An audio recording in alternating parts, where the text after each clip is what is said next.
Hi everybody, this is Terry Weigel, the Quick House Buyer. You're probably wondering, why is he wearing safety goggles? Well, I was opening some mail, and on the email this morning that I got, they showed some of the wackiest warnings that are out there. And one of them is, believe it or not, that when you go and you open up mail with a letter opener, you need to use safety goggles. They give you a warning saying use safety goggles. That wasn't even the winner. The winner was a sign on a tractor that said caution can cause death.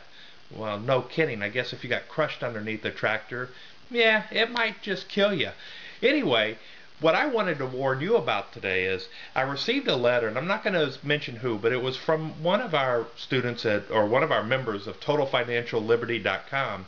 See, we get letters like this all the time from people who gives us heads up so we can pass them on to you. So to the person who sent this, I really do say thank you. But what it is it's a letter from First American Title. And what they're doing is they're talking about the insurance of short sale transactions. The opening line says the housing market is presently in distress. Well, nationwide, yeah, I guess it is, with all the foreclosures and whatnot that we have because of the subprime lending thing. Yeah, it'd be a good thing to say that it's in distress. But as real estate investors, that's where we make our money. Unfortunately, when people are in a state of distress, they have to have help to stop the foreclosure or to bail themselves or to get bailed out. And that's where we come along. But that's not what this is talking about, so I kind of digest a little bit. But anyway, what it is it's a list of bullet points that talks about potential fraud that takes place in short sale transactions.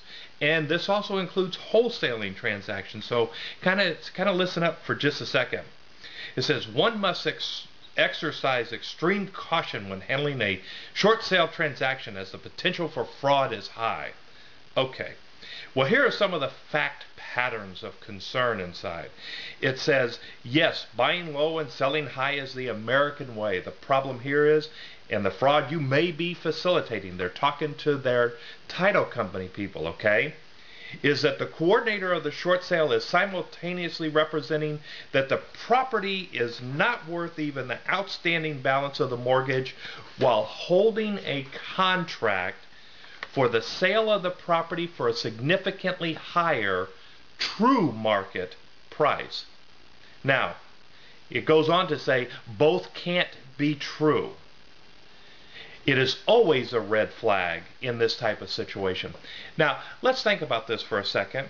They're saying that you cannot simultaneously hold two contracts, one showing the price to the lender of what its value is, and then one holding a higher price to what its true value is.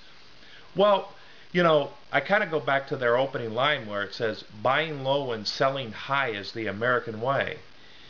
Nobody is ever representing that the low price that we're offering the lender is the true value. What we're representing as real estate investors is that's what we're willing to pay. And we make our case for that. We're not making a case that says that the house is only worth this amount. We're making the case that that's all we're going to pay because of these reasons. And once again, it seems like when we do things and we document our process, those things get misinterpreted. So, keep that in mind when you're talking through and you're building your relationship, your working relationship with your title company. They need to know where you're coming from. This isn't a matter of saying the house is only the market value of this. It's that's all I was willing to pay the seller, and the seller agreed. In this case, it just happens to be the lender. And oh, by the way, I found another investor who was willing to pay me more. Now, it does go on to say that it's always a red flag in the type of situation when the intermediate buyer proposes to use the funds from the end or flip sale purchase to fund the short sale purchase. There's nothing wrong with this practice. Basically, guys, what they're saying is there's nothing wrong with the double close as long as the parties agree that it's okay. I'll say that again. As long as the parties agree that it's okay.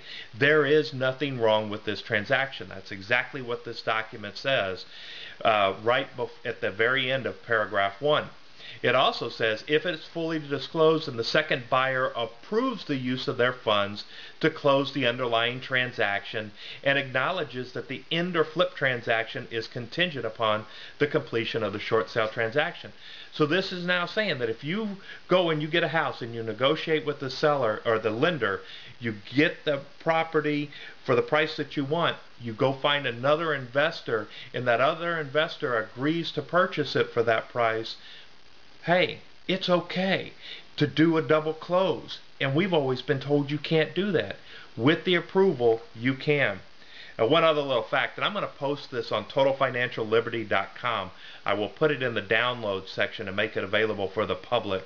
Okay, so, but, you know, one of the other thing it goes on to say is that also be cautious of the buyer, talking about you, the investor, paying the seller outside of closing for furniture. Now, that's usually done with a bill of sale, so I'm not sure why they would be talking about that or why it would be on a HUD. But it does say something pretty interesting. It says that, you know, that you must disclose this because you would have never been in a position to buy the furniture in the first place if you weren't buying the house. Wonder if they ever heard of garage sale. Wasn't it Uncle Ronnie who once taught all investors that whenever you see a garage sale, you stop and ask, hey, is the garage for sale? Well, this is Terry Weigel with his Thursday's Thoughts. I thought you'd be interested. Don't forget, I'm going to post this on TotalFinancialLiberty.com. Be sure and go there. It'll be in the download section. Look underneath Title Company Memo. And for that, I appreciate everybody being here. And I want to thank all of you. And if I don't see you again before the end of the year, have a happy holiday. Ow, that coffee's hot. I wonder if I could sue my wife for making coffee too hot. See you next time.